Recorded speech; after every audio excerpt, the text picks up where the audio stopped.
We are learning the Maimer Basi Legani Tafshin Aleph. We're in the middle of chapter 2, which in the booklets that were prepared by Lahak, who's the author of this transcript of the Maimer, the version that we're learning, that would be on page Nun Dalid in the Basi Legani booklet of the Mamarim of Tafshin Chaf Aleph and Tafshin Mem Aleph. So we're in the middle of chapter 2 of the Maimer Basi Legani Tafshin Mem Aleph on page Nun Dalid in those booklets. In the Basi Legani book, in the book form, we're on page Tuf Tez Zayin, 416. So what we said so far was we summarized the first half of the Frierdiker Rebbe's treatise of Basi Legani, where he says that our task, our mission, is to make this world a home for God. At the end of chapter 10, he sets out the guidelines, the parameters of this mission, and it all can be traced to the fact that the Jewish people are called Tzivos Hashem. And he gives three interpretations of the word tzivos, why we're called Tzivos Hashem. One reason is the simple meaning of tzava, which is a soldier, which he doesn't discuss. Frierdiker Rebbe doesn't discuss in chapter 10 of his Maimer. That's really the focus of chapter 11, the chapter that is the focus of our Maimer. And also, tzava is from the term time, so a set amount of time, and also tzava is the idea of unity. And so those are sort of the parameters of this of the mission of making the world a home for God. That besides the fact that we talked about transforming what it is that the mission is, which is transforming the folly and the unholiness and the lie of this world and transforming it into beams of a mishkan, making it a home for God. That's done in a specific amount of time, which was really the main topic that was explored in chapter 10 and in the Rebbe's Mamarim on chapter 10, with the significance of a set time for this mission, as well as the idea of doing it together, that each and every one of us plays a critical role, and therefore we all combine together to fulfill this mission. But the first meaning of the word tzava, the most obvious and basic meaning, which is soldier, that's the topic of chapter 11 of the Frierdiker Rebbe's Maimer. And that's the topic of our Maimer, the Maimer of 1961, the Maimer of 1981. And so when we refer to the Frierdiker Rebbe's Maimer, when we're going to refer back to it, because we're going to be referring to it and quoting from it a lot, we're going to be specifically quoting and reading from chapter 11 of his series, of his treatise of Basi Legani. So what's he saying in chapter 11? He says that the idea that the Jewish people are called tzava, called an army of God, that we find by Yetzias Mitzrayim when the Jewish people leave Egypt. And the reason that they're called tzava, the reason we're called God's army, is because God's also called tzava.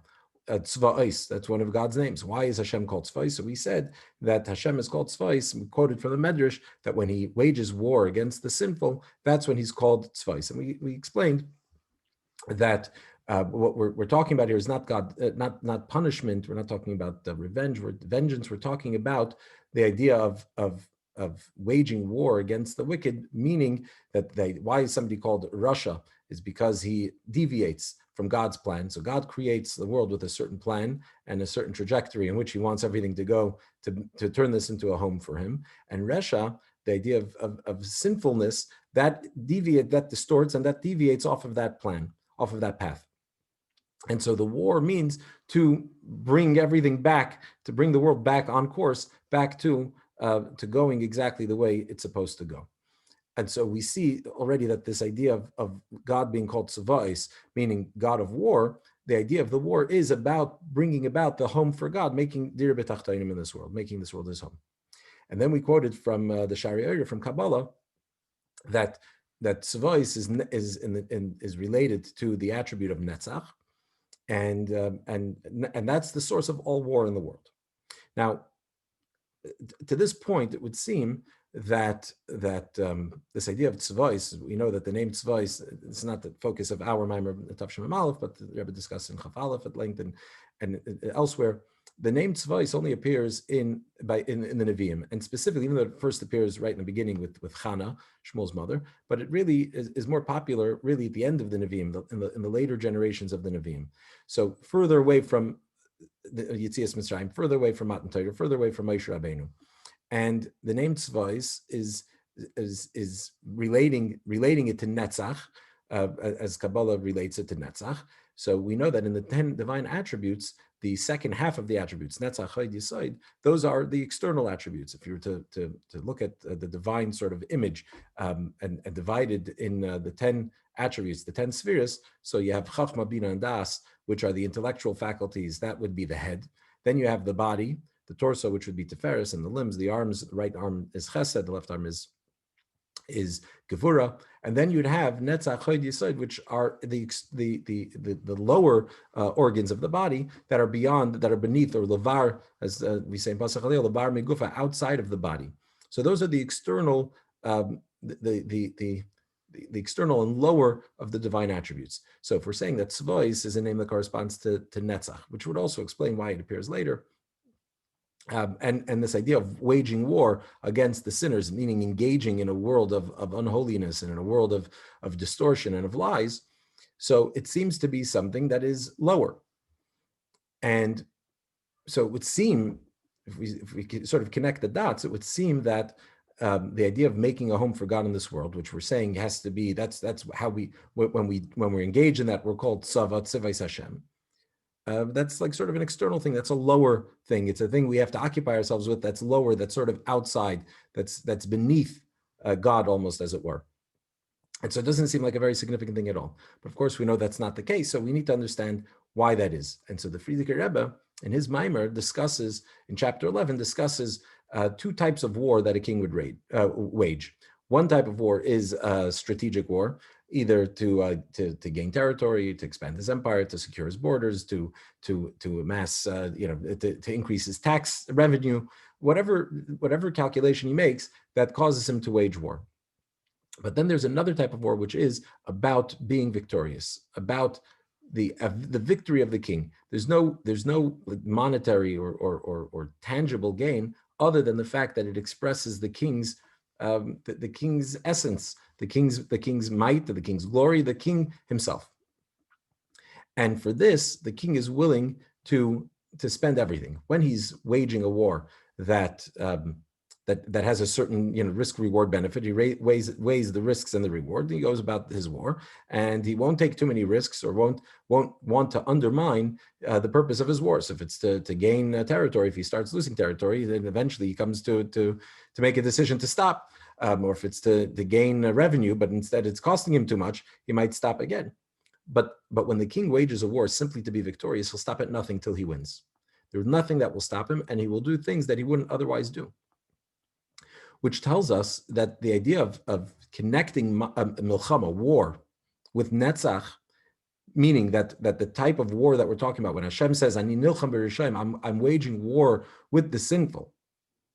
And at that time he's called Tzvais, and that relates to Netzach. So we're saying that the type of war that we're talking about here with the Rishoim, this type of war is not the first type of war. It's not a calculated war, a reasonable war based on any kind of strategy and so on. But we're talking about the type of war that's related to Netzach, the idea of victory, of expressing victory. And so on the surface, it seems like we're talking about something lower, beneath God, but it will turn out that to the contrary, we're talking about something that's very, very deep. Very deep and very high. Now let's continue inside. Let's see it in the Rebbe's words here, the second paragraph of chapter 2.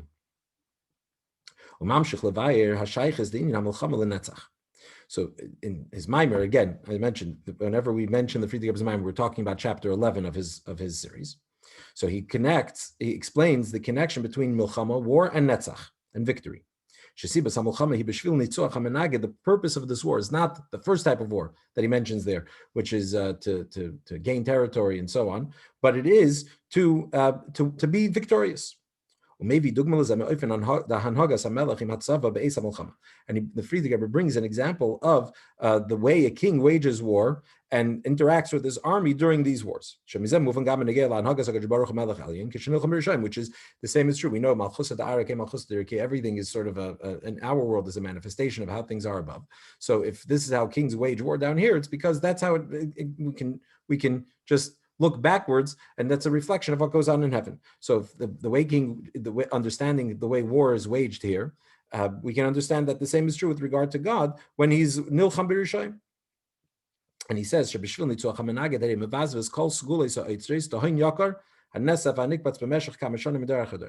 in order to be victorious, to win the war, the king squanders all of his treasures and precious valuables that he had gathered, not only him, but that had been gathered in the king's treasury for generations. And which he had never, if ever, used for any reason. The kamos v'chasamhu, the kamos v'chasam, and it's hidden away and concealed from any eyes.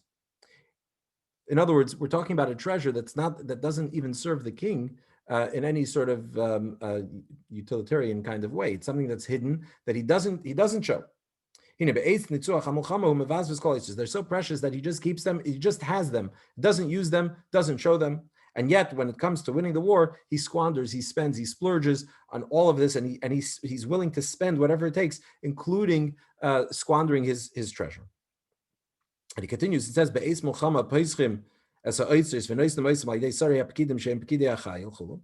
when, during the war, during this effort, when he's starting to squander and spend his treasure, it's opened and given to the officers and to the commanders, who are the ones who command and stand in charge of the army. And the purpose of it is for it to trickle down to the soldiers, in other words, to provide resources for the soldiers to be victorious.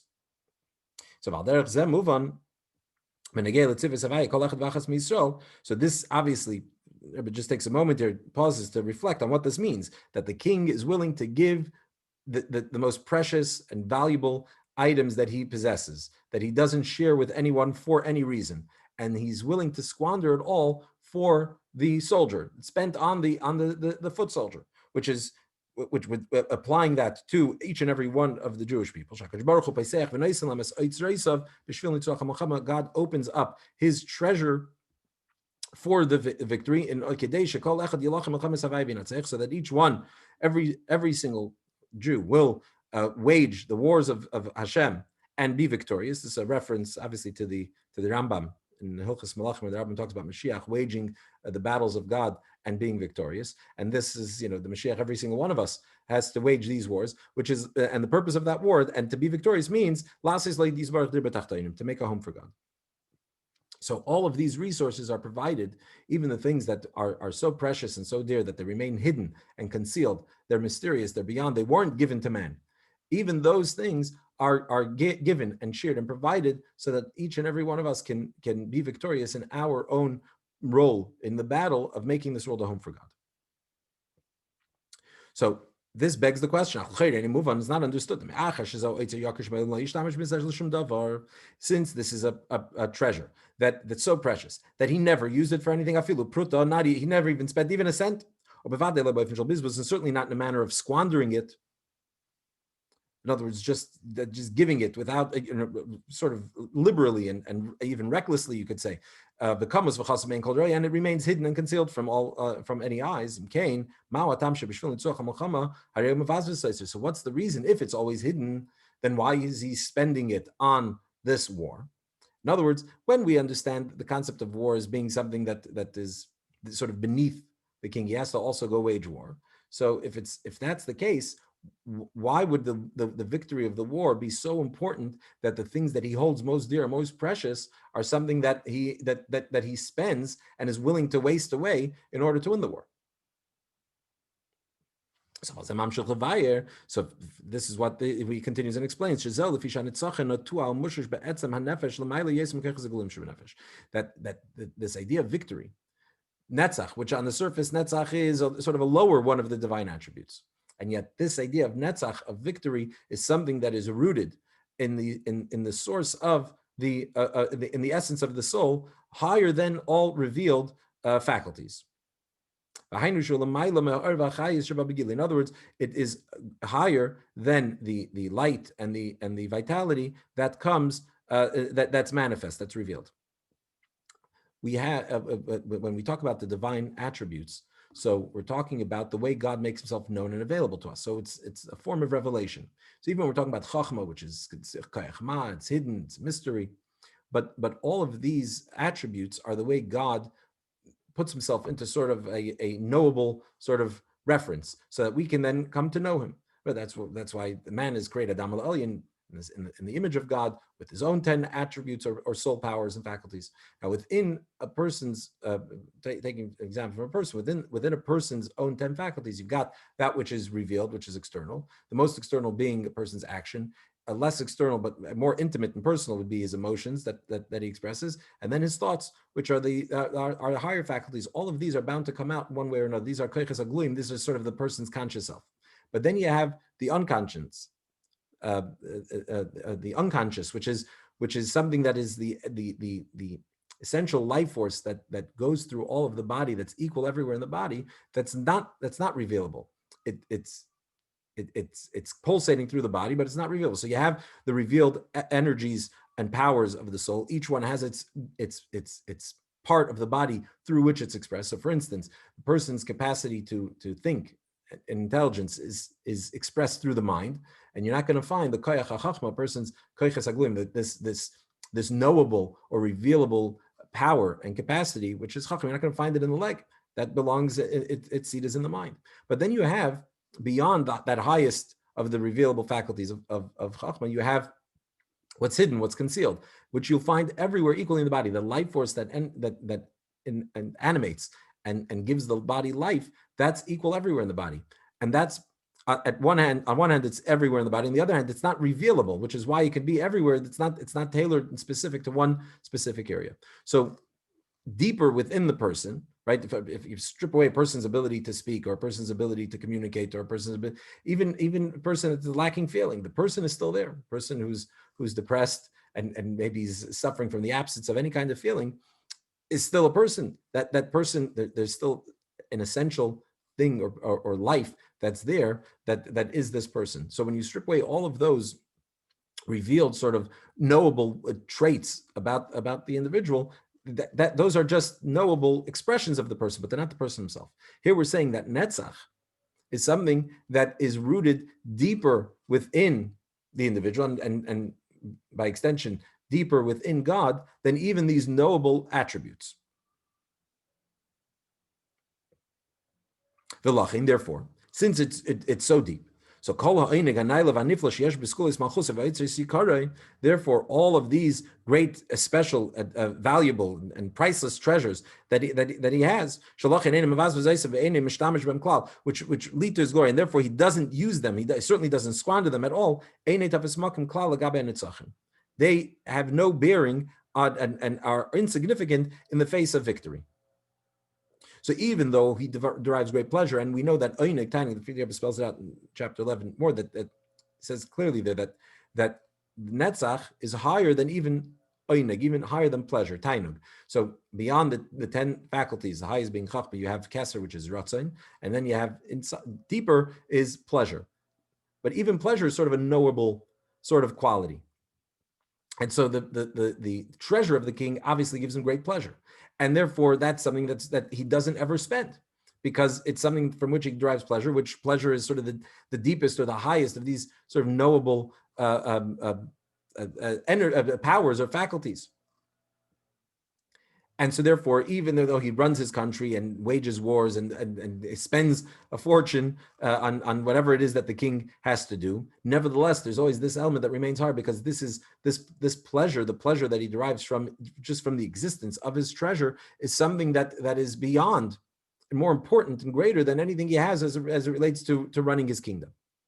But now we're saying that netzach, that victory, is even deeper than this, the pleasure that he derives from this hidden treasure. So as deep as this hidden treasure is, it's so deep, in fact, that he doesn't ever, not only does he not use it, utilize it in any kind of constructive, meaningful way, he doesn't even show it to anybody. It remains completely hidden. It's just its very existence that gives him that pleasure. But when it comes to victory, it becomes worthless, because victory is something that's more important to him than even, or is rooted deeper inside of him, affects him, touches him even deeper than even his own pleasure. To the extent that so in order to win, he will squander all of his treasures. He's even willing to give his life for this victory. This is all because of the advantage or the virtue of netzach, victory, in its source. not the way it is manifest in the constellation of divine attributes, but as it is in its source, it's higher than even the very life of the king himself, as it were.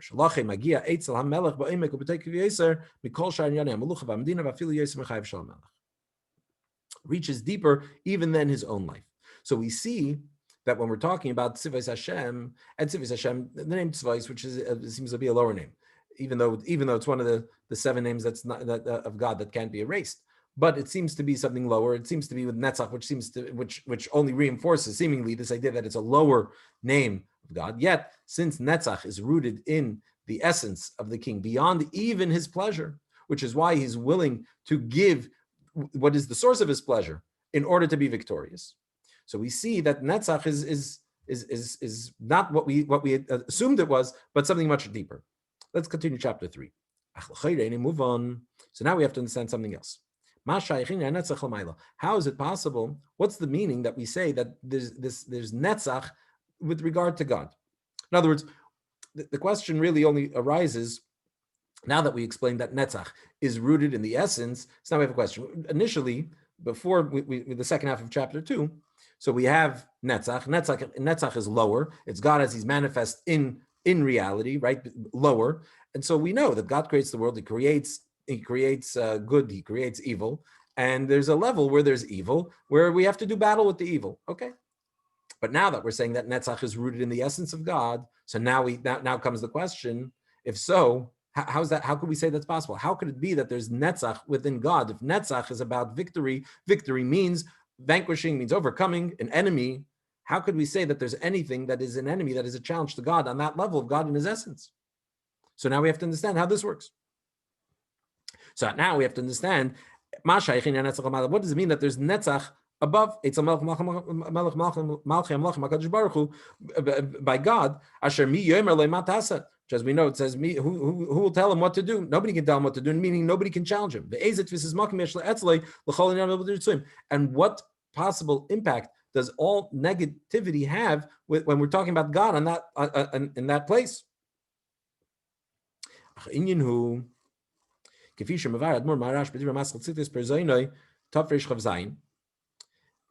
We'll explain it based on a mimer of the Rebbe Marash, that where he says the Lachin Nemar v'gam Netzach Yisrael shanitzachenu Ushal Yisrael. Pasuk says in Shmuel we say Netzach Yisrael lo yishaker lo yinachim ki lo yadamu.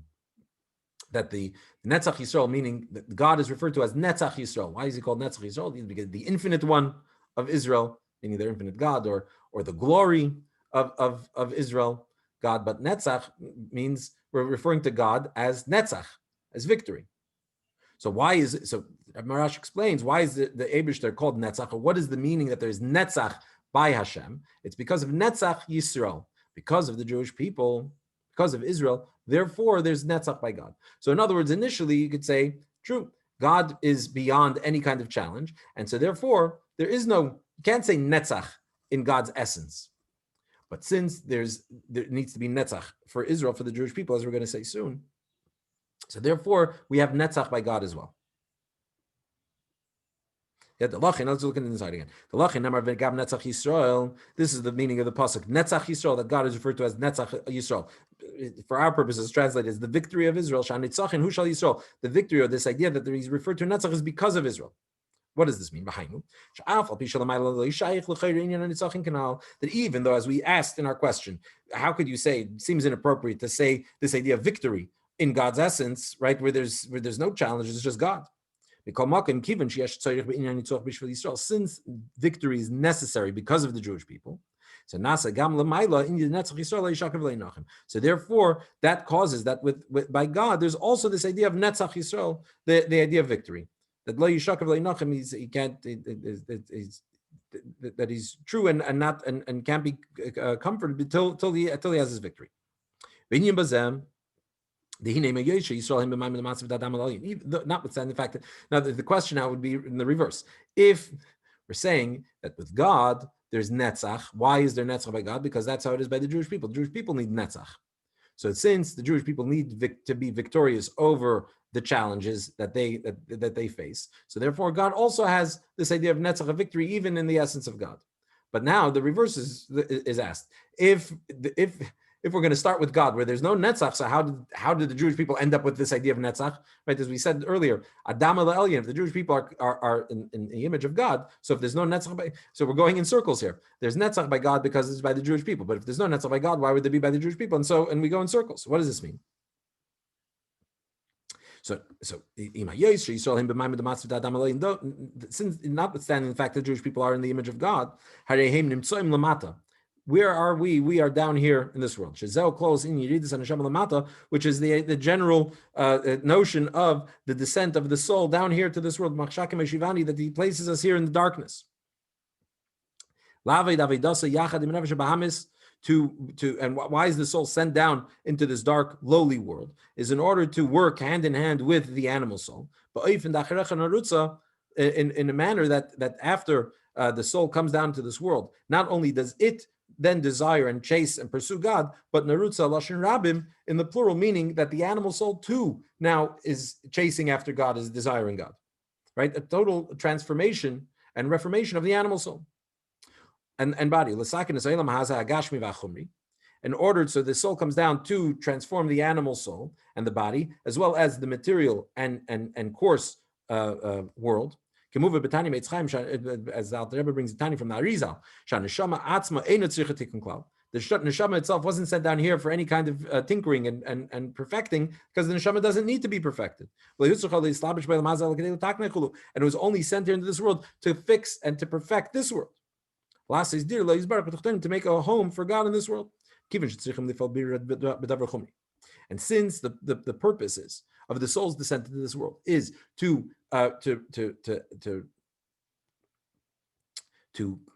refine and to sensitize the coarse matter, or at least something the physical matter, that requires war. In order for there to be a skafia meaning to break the arrogance of the material world and of its material self-centered existence. So for that requires war. Again, war is when there's something that challenges God. And iskafia means to break something. What does it mean to? Why does something need breaking? Why? Because it, in its own, by its very nature, it challenges God. That's the idea of resha, of going astray. And so that requires a form of battle.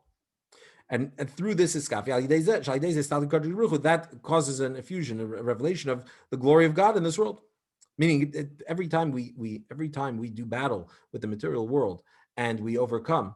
And we break that arrogance, meaning the world says, or the material world or the animal soul says, don't daven now, and you overcome that, and you daven the way you're supposed to daven. So that's sensitizing the world, the physical world. You daven also with your body. Now the body becomes a davening body, and that in a very real way reveals godliness of the world, meaning it makes God more available, more and more accessible, and makes the world more sensitive to God.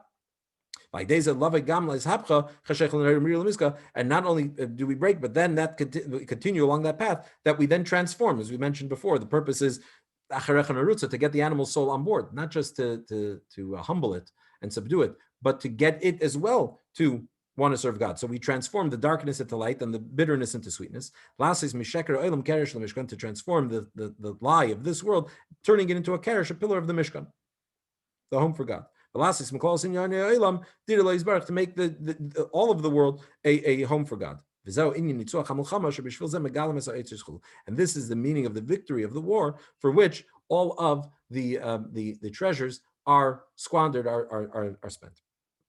So in other words, what we're saying here is that the idea of Netzach is related to the idea of Netzach above. What does it mean that the question is, in God's essence, there is no challenge. There's no challenge in God's essence. How could there be Netzach there? So we explain that the Netzach is there because of the Jewish people. Why is there Netzach by the Jewish people? Because the point is that we have to be victorious over the antagonistic nature of material, corporeal world, which challenges God's oneness, which is what we're assuming in his essence. There's only God's oneness, right? And And through our efforts, the neshama coming down to the body, transforming, working with the body, transforming the body, and then engaging with the material world and the physical world and elevating it, we make this world a home for God. So we ask, how is that we need that netzach? So because it all originates with God. God has a desire to have a home in this world. And since that's his desire to have a home in this world, and the desire is to have a home in this world with us, and therefore he wants us to partner with him. So therefore, we need to be engaged in this in this battle with the unholy. So it turns out that battling and engaging the material world is something that's critical in God's essence. Since dir b'tachtonim, God's desire is in his essence to have this home in this world, and the way to get to that home in this world is through subduing and then transforming the material world. So by extension, so this is how we sort of answer the question. We asked, how is the netzach by God in God's essence? How is it rooted so high? We said it's rooted so high because it's necessary for the Jewish people. But why did the Jewish people have netzach? Again, we come back with the ball gets swung back, put back in God's court because dir b'tachtonim. That starts with God. For dir b'tachtonim, the Jewish people need netzach, and because the Jewish people netzach, so therefore we see that netzach is also by the Eibusher in his essence. Okay. So this idea that we need to make a dir b'tachtonim in this world, and that's so important to God, that's more important than for which he'll squander all of the treasures. We have to understand how important is this exactly? To what extent? We've already established that it's rooted already in God's essence. But the rest of the Maimon, we're going to continue to develop this idea and understand how relevant, how important this is, necessary it is to God, and the role that we play in it. But before we can do that, we have to understand something else, which is the Friedrich Rebbe in his Maimon tells us about the treasure that's squandered. The king is willing to give the treasure that is the source of his pleasure. And he's willing to squander it for victory, which is higher than his pleasure. Okay, so what is this in the analog as it relates to God? What is God's treasure that normally that is his pleasure that he wouldn't normally spend, that he wouldn't share, that for the purpose of dir b'tachtonim, of winning this war, he's willing to squander? What is that? That the Friedrich doesn't really discuss. So that we're going to discuss now, chapter 4. And by understanding this, we'll have a deeper understanding in our role in making the dir b'tachtonim and all the ideas that we've sort of been presenting till now. So we have to understand what exactly is this treasure of the king, which is drawn down and revealed in order for and made accessible, made available for the victory of for the victory of the war. So this could be explained with the Torah of the Maggid of Mezrich, who says, kesef is of einay nikra oitzer shel melech, kiman nechshav lo. That when he's talking about the oitzer, the treasure of the king, when we're talking about Hashem, the treasure of the king can't be kesef is of gold and silver and gold, because what's the value of that to the king? When we say a treasure, we're talking about something that there's nothing that's of greater value. And since silver and gold are really not something that's so important to him, and it's regarded in his eyes as a very as a simple thing. He doesn't have to put that in his treasure, which is a place that is hidden and concealed. And certainly not only does he not put it away in his safe, he won't even put it away in certainly not in the king's treasury.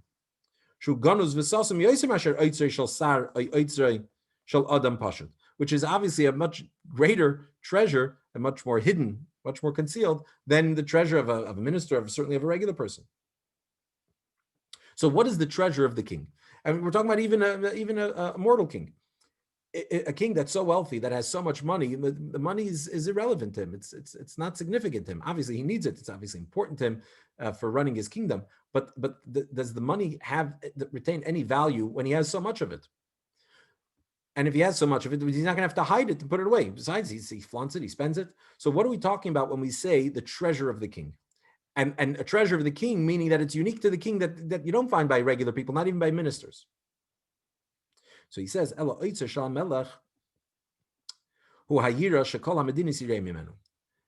treasure of the king is the fear that all nations fear him. And this is the pleasure of the king, of which he has no higher pleasure. Remember, we said before that victory is rooted higher in the king than even his pleasure. Right? Where's his pleasure? His pleasure lies in his treasure. What's his treasure? So now the Maggid is telling us the treasure of the king is the fear of that people fear him. People fear the king. That's sort of his secret, the secret recipe, and the fact that people fear the king, that's what gives him the greatest pleasure. This is the meaning of the verse that says that the fear of Hashem, that's his treasure.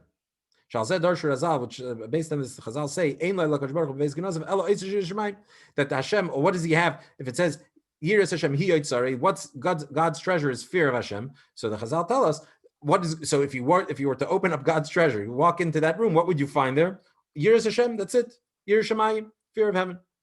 Shayira hi ikar ha'itzer. That yira, this fear of heaven, that's the main treasure. Now, when we talk about fear of the king, what are we talking about? So he says, and what are we talking about when we say the fear of the king that gives the king the pleasure? What are we saying? So he says, the Maggid continues and he says, the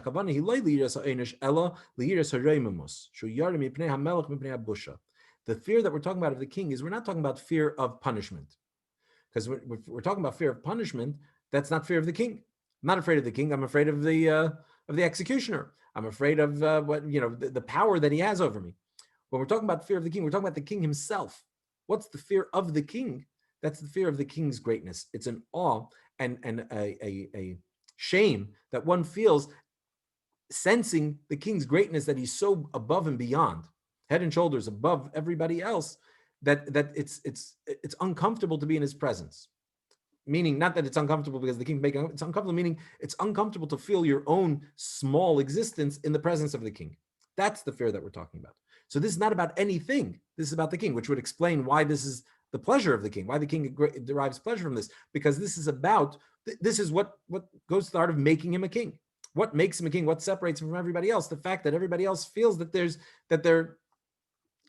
uncomfortable in his presence. And why is this? The person has great shame of trying to come close to the king because of the greatness of the king.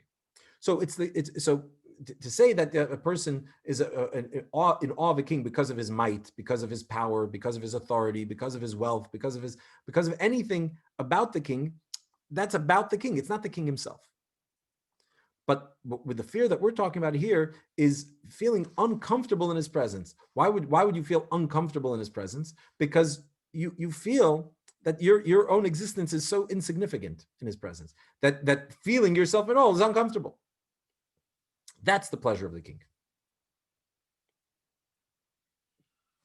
Furthermore, so it's not just that this is the source of the king's pleasure, but this is really what makes him king altogether.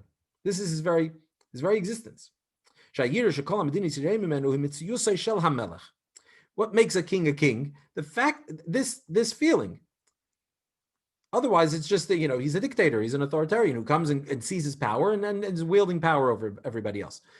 But what makes him a king is this very idea that they feel that he is greater than them. Based on what Chazal tells us on the verse that you should appoint a king. What does it mean? That you should appoint a king over yourself. That you should instill his fear upon yourself. Meaning that you recognize that he is above and beyond and be in awe of him. And again, not of the things that he does or of what he possesses or the power that he wields, but of him. So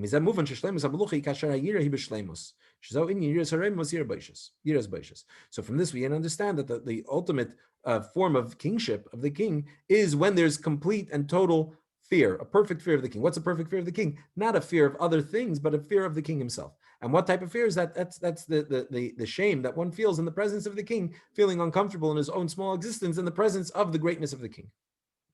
So what's the Oitzer HaMelech? What is the treasure of the king? Yira. Awe and fear. And as the Maggid points out, this is not an awe that's usually when we think about, we use the word fear, which really more appropriately would be to use the word awe. it seems like it has like a negative connotation in a way, right? Because we right away think being afraid of something. But think about it. If you're afraid of the king of punishment, you're afraid of the king's power. So really, you're not afraid of the king. You're afraid of the whip. And really, what's more important to you than the king or even the whip is your own self, your own skin, which is why you're afraid to be harmed. So the primary person in that equation when you're feeling those kinds of fears is yourself. Here we're saying complete fear is the exact opposite. It's appreciating and being so aware of the greatness of the king that the fear is feeling uncomfortable at your own self-awareness. That's what we're talking about. That is what makes the king the king. So when we say that it's a hidden treasure that the king has hidden away that nobody sees, why is that? Now we can understand why he doesn't share it with anybody. This goes to the essence of what he is, what makes him the king. Now, what's deeper understanding of the Eitzer of the king, and we're going to further develop this as we continue in the Maimer, gives us a greater appreciation for Netzach. We said Netzach is higher than Koiches HaGluim, higher even than pleasure. Right? And so the pleasure that the king gets from the fear, this perfect fear that one has for him, that not only does he get pleasure from it, but that is really in a sense what makes him who he is, right? But that's all koiches hagluim, that's all revealed. The netzach is something that runs even deeper. Now we need to continue to develop this idea of the Eitzer of the king. We want to connect some more dots here. We identified the Eitzer, this treasure, as fear of God. The Maggid finishes off his Torah there. It's not quoted here in the Maimer, but he finishes the Torah saying that this type of fear is actually one that leads one to want to come close to the king. So in a sense, there's a retreat, you're uncomfortable in his presence, but that leads to a deep commitment to the king and a desire to serve him because of this type of fear.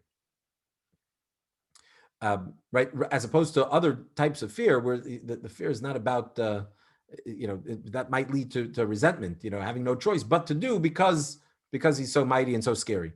But here we're just saying the exact opposite. It leads to a deeper desire to come close to him, to connect with him, to come close to him and to serve him because of this type of fear that we're talking about. But we have to connect the dots. What is this Eitzer, the idea of Yirah Shamayim, what does it have to do with why we say that the king is willing to give his squander his treasure for the victory for the victory? What's it have to do with the victory? How does this benefit the soldiers? What's the connection between all these things? What does one have to do with the other? That the treasure of the king is fear, and what does it have to do with why is that necessary to share that or to spend that for the victory? That we will continue with as we continue in the Maimer, God willing, in the next class.